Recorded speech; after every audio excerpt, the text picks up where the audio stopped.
Hello everybody. Today I just want to show you my new orthotics. And it's going to be hard to see on the video, so I'll take a picture and then I'll include the picture in the video itself.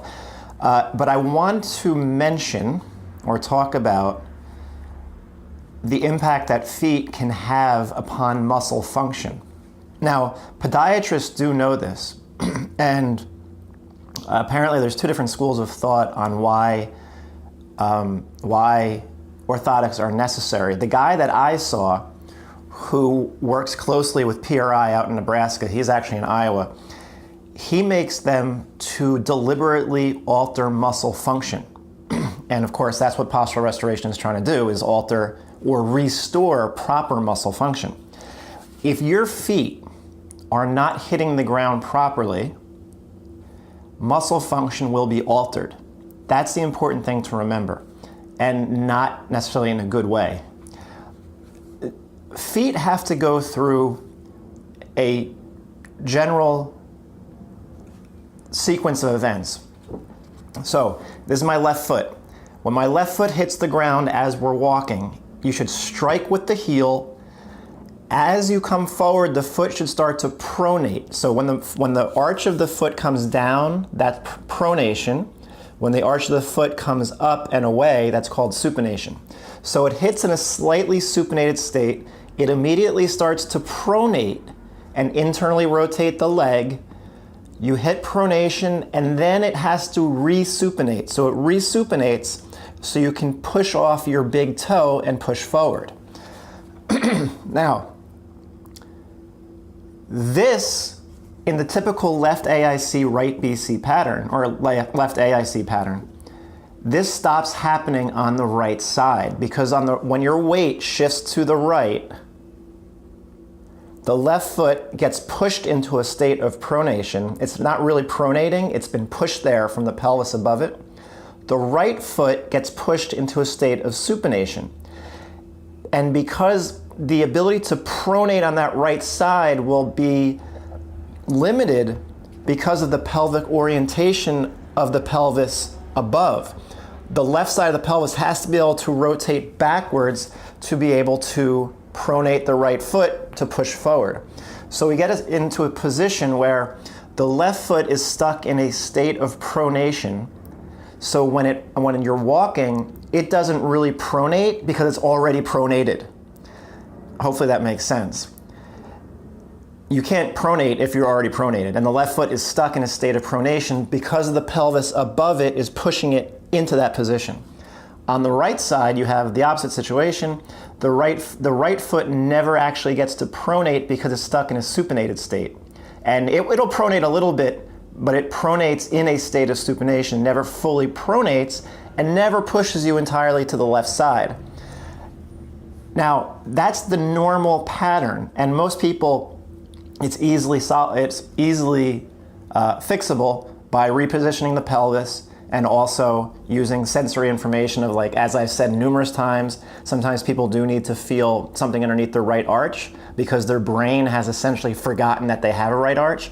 So you give a paper towel, they feel it, and boom, the pelvis shifts, and they can use their right glute, and things work out, no issue. However, my left foot, I was born with something called, what was it called? It was called metatarsus adductus. And I can't even say exactly what it is, but the front of the left foot, I believe, is curved in a little bit too much.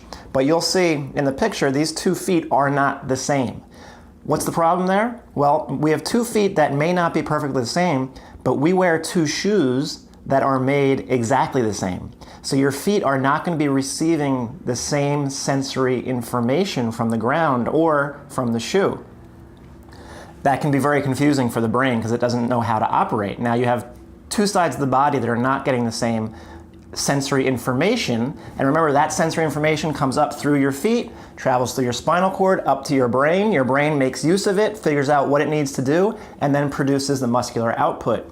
If the input is faulty, the muscular output is going to be faulty, and I'm pretty sure that this left foot that I was born with, that's not normal, had a lot to do with why my facial asymmetry showed up at such a young age, because I'm pretty sure it caused overactive neck muscles on the left side and shifted my whole cranium into a position that created those facial asymmetries that you can see in some of the videos that I've talked about with facial asymmetries. So what my left foot couldn't do, it was not stuck in a pronated state, which is the normal position. Mine was stuck in a supinated state, and because it was so high, I could never fully pronate the foot. So the left side of my body could never relax. Pronation, when you go into pronation, that's the position that your body can expand, can relax and expand. People who are tight and can't breathe and they can't move, they are not getting into pronation on one or both sides. So because my left side, my left arch is so steep, I could never fully get it down into pronation, and I knew that was my sticking point. My homemade orthotics, that's what I was trying to get my foot to do, but the limitations in my materials did not allow it. But now I got it. I feel great. This orthotic because I can't get my left arch all the way down, the orthotic brings the ground to me. So my brain feels the proper sensory activity, but what it also does, it aligns the big toe, the subtalar joint, the ankle, and the knee, so the line of progression can stay straight ahead. One other thing. So that alignment of those areas that I just talked about is necessary for forward movement without using compensation. Because I could not pronate, yet I still needed pronation, what my foot had to do, instead of doing rolling, it would turn out. Now remember, the leg is on top of it, so here's my leg, my tibia and my femur. They had to roll out also. That's going to roll out the pelvis, and that is going to bring the pelvis forward when you understand pelvic dynamics. So my foot would hit, and because I couldn't pronate because it was so high, my left leg and left foot would turn out, and then I would push through the inside of my big toe. And that's why I had calluses on the inside of my big toe on both sides. So both my feet would do this. I would have to externally rotate and push through like that. I never got into internal rotation and then external rotation. So I was not able to go from supination, pronation, resupination. I would be supinate, fake pronate, push forward. Supinate, fake pronate, push forward. And that was the origin of my dysfunctions. And now I feel great. Paul Coffin is the guy's name, is the doctor's name, the podiatrist, Paul Coffin. And he is in Iowa. But he actually has kits that you can make molds of your feet and send them to him and he'll make them. So I just wanted to talk about feet again today because they are so damn important.